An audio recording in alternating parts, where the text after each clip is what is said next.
Welcome back to my channel. If you're new here, I want to welcome you.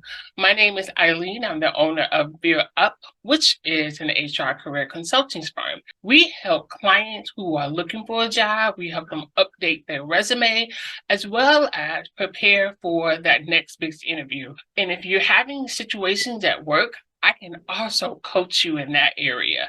Nothing is too big or too small. So definitely check out my website. Today, we are going to talk about the one skill that you must have in the workplace and to get job offers. This one skill can change your life. A lot of people don't believe it, or a lot of people don't know about it. Before I tell you what that one skill is, please like this video, subscribe to my channel, and also hit the notification bell so you can be alerted whenever I put up a new video. So let's get started. So like I said, there's only one skill that you really need to make it in the workplace.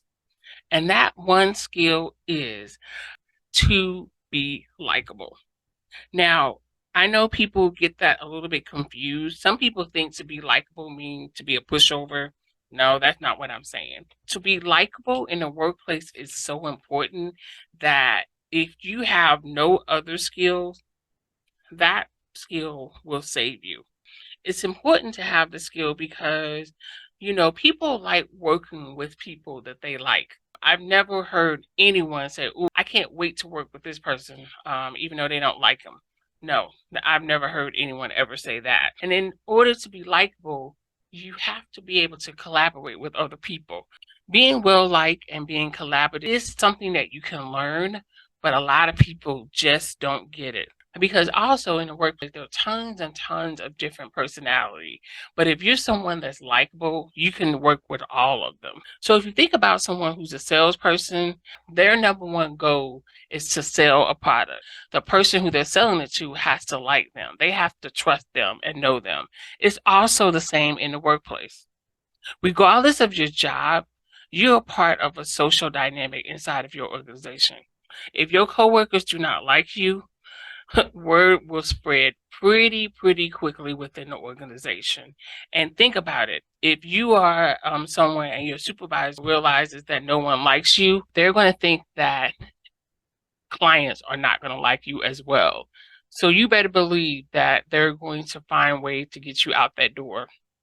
But if you're someone that is truly likable and you can get along with people, then yes, you are on the way to success. Now, let me talk about some things that when we talk about being likable, some people get it a little bit confused. I'm not saying you need to be fake, not at all. You still can be who you are, but you're just going to modify your behavior just a little bit in the workplace. So if you're someone that's extremely dominant and you always have to be right, that's okay. However, in the workplace, that is not going to fly unless you are the CEO of the organization. And even then, it's still not a good idea to just have that 100% all the time. But you don't want to be fake, but you do need to modify your behavior just a little bit. And I'm not saying to be a people pleaser either. Being likable has nothing to do with being a people pleaser. A people pleaser typically are not respected by others because they just go along with whatever. They don't take a stance on anything. They don't have their own ideas and personality. They just go wherever everybody else goes. Now, I'm not saying that. I'm saying likable. Also, being likable does not mean being a doormat. Not at all. So if you see someone and you know that they're taking advantage of you or trying to take advantage of you, definitely call them out. And in fact, people will respect you for that, and that would make you even more likable. So what am I talking about when I say to be likable? So in the workplace, there are certain things that you have to do in order to be likable. And so let's take a look at a few of them. So the first one you want to do is, if you are, just say you're new in the department, the one thing that you want to do is learn everybody's name.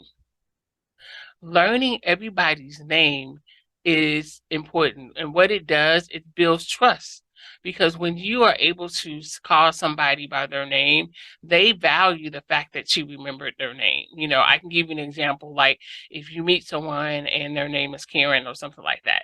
And so you want to say, "Hey, Karen, how are you today?" Or, "Hey, Karen, what do you think about that meeting?" Or just so they'll know that you know their name. Now, don't go overboard, but you definitely want to make sure that you know each and every team member's name. Number two, now I know this is going to be controversial because a lot of people, especially women, don't like to smile too much in the workplace because they think it makes them lose their credibility. But I'm going to be honest with you, that is simply not true. When you smile, it lights up the whole entire room. And in fact, it also gives confidence because you are able to make a smile and make that connection with someone. There's nothing worse when you see someone in the workplace and they always have like this look on their face, like they're really upset or they're just not happy.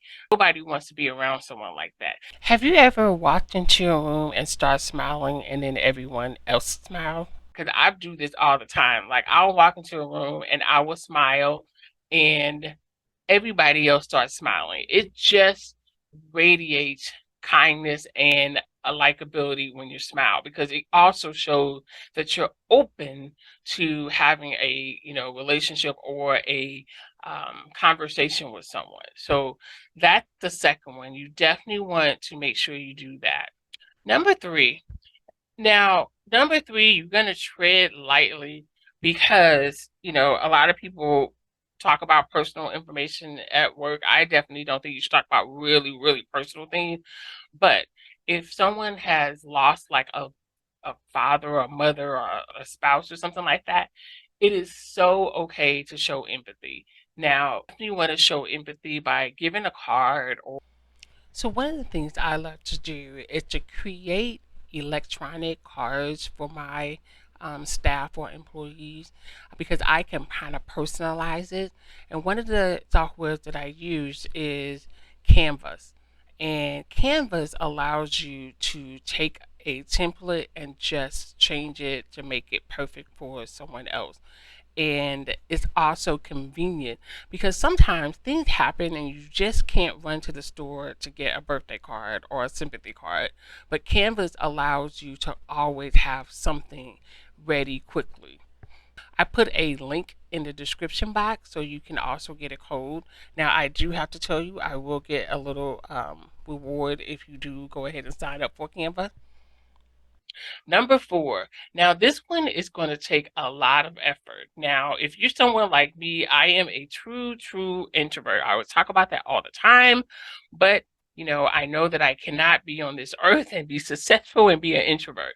So I have to find ways to make sure that I am front and center and interacting with my coworkers. So the first thing is you have to show an interest. And so what I mean by that, you're going to have conversations with them, even if it's like via chat or something, but you got to find out how many kids they have.